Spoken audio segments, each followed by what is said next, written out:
Sicily వద్ద సముద్రంలో బోల్తాపడిన బయోసియాన్ అనే విలాసవంతమైన పడవలో హై ప్రొఫైల్ వ్యక్తులు ఉన్నట్లు చెబుతున్నారు.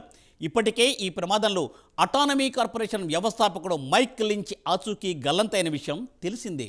తాజాగా ఇదే పడవలో Morgan Stanley bank international chairman Jonathan bloomer, ఆయన సతీమణి క్లిఫ్ఫోర్డ్ ఛాన్స్ లాయర్ క్రిస్ మొరవిల్లో కూడా ఉన్నట్లు తెలియవస్తోంది.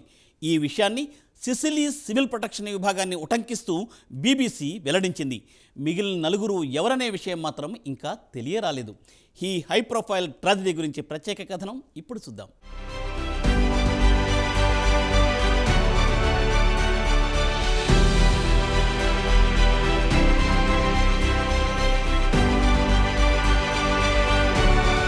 దాదాపు 56 మీటర్ల పొడవున్న బయోసియాన్ అనే విలాసవంతమైన పడవలో మొత్తం 22 మందితో ప్రయాణం మొదలెట్టింది. వీరిలో బ్రిటన్, అమెరికా, కెనడా వాసులున్నారు. స్థానిక కాలమానం ప్రకారం సోమవారం సాయంత్రం 5 గంటల సమయంలో తీవ్రమైన సుడిగాలి కారణంగా పడవ బోల్తా పడింది. ప్రమాదం నుంచి 15 మందిని కాపాడారు. షిప్ కుక్ మృతదేహాన్ని వెలికి తీశారు. ఈ ట్రిప్ ను తన సహోద్యోగుల కోసం లించ్ ప్లాన్ చేసినట్టుగా ఆయన ప్రతినిధి వెల్లడించారు.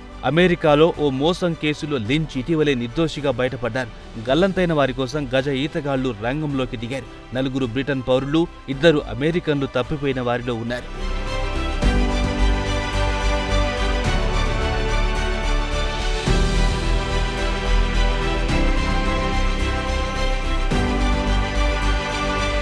స్టాప్ దిగ్గజం ఆటోనమీ కంపెనీ వ్యవస్థాపకుడు మైక్ లించ్ కూడా ఈ పడవలో ప్రయాణిస్తున్నారని విశ్వసనీయ వర్గాల ద్వారా తెలిసింది. అయితే గజ ఈతగాళ్లు మొత్తం 15 మందిని రక్షించారు. వారిలో లించ్ భార్య ఏంజెలా బాకెట్స్ కూడా ఉన్నారు. ఒక పసి పాపను ఎయిర్ లిఫ్ట్ చేసి పాలెర్మో ఆసుపత్రికి తరలించారు. మొత్తం 8 మందిని రక్షించి ఆసుపత్రికి తరలించారని మేయర్ ఆఫీస్ వెల్లడించింది. ఒక మృతదేహం పడవలో కనిపించిందని తెలిపింది. యూరోపియన్ సీనియర్ వెదర్ డేటాబేస్ ప్రకారం ఆదివారం రాత్రి నుంచి సిసిలీలో గాలులతో పాటు భారీ వర్షం కురిసిందని వెల్లడించింది. ఆదివారం ఇటలీకి దక్షిణ ప్రాంతంలో భారీ వర్షాలతో పాటు ఉరుములు మెరుపులతో కూడిన వర్షాలు కురుస్తాయని వాతావరణ శాఖ అంతకు ముందు కూడా హెచ్చరించింది.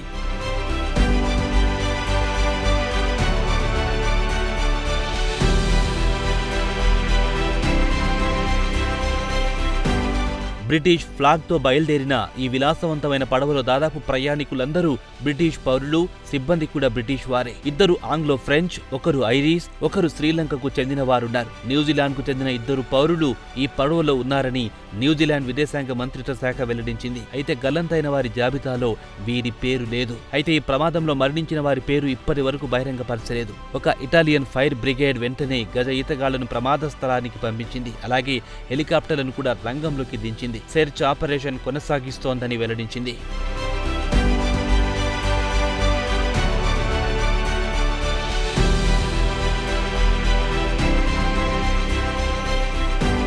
ఇక బ్రిటన్కు చెందిన అతిపెద్ద వ్యాపారవేత్త మైక్ లించ్ 2011 నుంచి పలు న్యాయపరమైన వివాదాల్లో చిక్కుకున్నారు. తన టెక్నాలజీ కంపెనీ ఆటోనమీని అమెరికాకు చెందిన హ్యూలెట్ ప్యాకర్డ్ హెచ్పీకి $11 బిలియన్, భారతీయ కరెన్సీ ప్రకారం 92,000 కోట్లకు విక్రయించాడు. ఈ వివాదం నుంచి ఆయన ఈ ఏడాది జూన్లో శాన్ ఫ్రాన్సిస్కో కోర్టు ఆయన నిర్దోషిగా తీర్పిచ్చింది. ఇక లించ్ పై వచ్చిన ఆరోపణల విషయానికొస్తే ఆయన తన కంపెనీ రెవెన్యూ వాస్తవం కంటే ఎక్కువ చేసి చూపించారని ఆరోపణలు ఎదుర్కొన్నారు. ఆయన కేంబ్రిడ్జ్ యూనివర్సిటీలో పెద్ద ఎత్తున పరిశోధనలు చేసి ఆ తర్వాత ఆటోనమీ పేరుతో కంపెనీని స్థాపించారు. బ్రిటన్లోనే అతిపెద్ద సాఫ్ట్వేర్ కంపెనీగా ఆటోనమీ ఎదిగింది.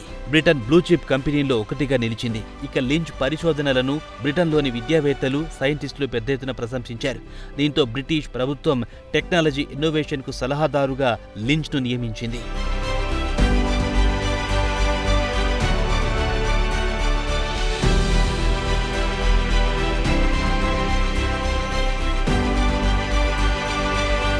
ఈ విలాసవంతమైన పడవలో ప్రయాణించిన వారిలో Morgan Stanley chairman, international Jonathan Bloomer, Chris Morvillo, Lynch lawyer కూడా ఉన్నారని చెబుతున్నారు. వారితో పాటు మైక్ లించ్ 18 ఏళ్ల కూతురు హెన్నా కూడా తప్పిపోయిన వారి జాబితాలో ఉన్నారు. వాతావరణం సరిగ్గా లేనందువల్ల పడవ మునిగిపోయిందని చెబుతున్నారు. ఇప్పటి వరకు మొత్తం 15 మందిని రక్షించారు. 6 ఆచూకీ తెలియడం లేదు. అయితే ఒక వ్యక్తి మృతదేహాన్ని వెలికి తీశారు. అయితే ఇప్పటి వరకు ఆ మృతదేహం ఎవరిదనేది గుర్తించలేకపోయారు. ఇక మంగళవారం ఉదయం నుంచి మరోసారి గాలింపు చర్యలు మొదలెట్టారు.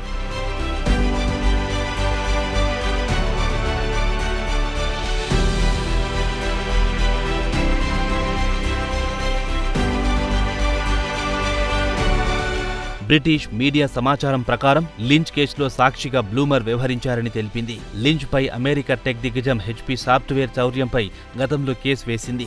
ఈ కేసులో లించ్తో పాటు ఆరోపణలు ఎదుర్కొంటున్న స్టీఫెన్ చాంబర్లైన్ కూడా నేడు యాదృచ్ఛికంగా ప్రాణాలు కోల్పోయాడు. పడవ మునిగిన గంటల వ్యవధిలోనే ఈ ఘటన జరిగింది. కేంబ్రిడ్జ్ షైర్లో స్టీఫెన్ శనివారం జాగింగ్ చేస్తుండగా ఓ కారు ఢీకొంది. ఈ ఘటనలో అతడు తీవ్రంగా గాయపడి లైఫ్ సపోర్టింగ్ వ్యవస్థపై ఆసుపత్రిలో ఉన్నాడు. లించ్ మరణించిన గంటల వ్యవధిలోనే అతడు కూడా ప్రాణాలు వదలడం యాదృచ్ఛికమే.